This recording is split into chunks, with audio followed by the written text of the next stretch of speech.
When you're a very sensitive person, empath, and can pick up on someone else's motives that may not be so great for you, how do you handle this emotionally?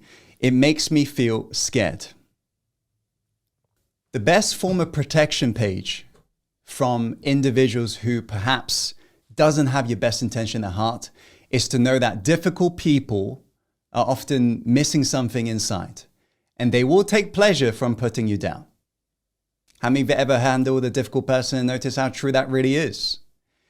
And because they are so difficult, you got to know the sort of person you're dealing with. Your thoughts you're having right now isn't the thoughts they're having right now. This is why Mark Twain once said, never argue with a stupid person because they'll drag you down to their level and beat you with their experience. But it's so true when you agree. Do not entertain it. You're dealing with masters of their field, right?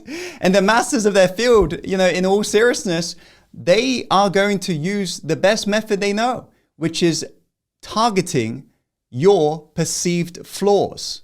These are your weaknesses, because they know, provided they target you for that, they will be able to manipulate you. As after all, if you're easily triggered, you're easily manipulated.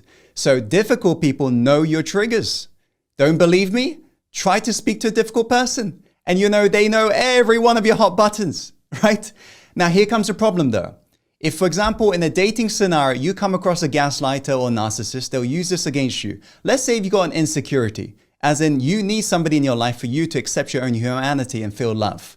Well, there you go. You got a recipe for disaster waiting to happen. You will attract somebody like a narcissist who'll give you a little bit of love. Yes, but then they'll continue to abuse you. But you'll still hold on because you are getting your sense of worth and love from this other person. Hence why most people end up being stuck in toxic relationships, wondering why do they never want to escape? So you got to heal yourself. That's your best defense against toxic people. And you got to remind yourself what somebody says to you isn't what's making you feel upset. It's what you're saying to yourself once they've stopped talking. That's what's offending you. Is after all, nobody's ever been offended by a statement that doesn't apply to them. It's just a reality. So if somebody walked up to you and said you've got green hair and you didn't have green hair, you wouldn't be offended. It doesn't apply to you.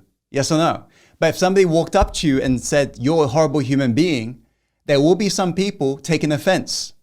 Why is that? It's because at some level, they've got doubt within themselves, and that existed long before that other person opened their mouth. Are you getting this? This means what somebody says to you isn't what's offending you. It's what you're saying to yourself. That's what's offending you. What are you telling yourself? Right? Look within you and you'll notice there is a story, there is a narrative. Without that narrative, you won't be getting offended.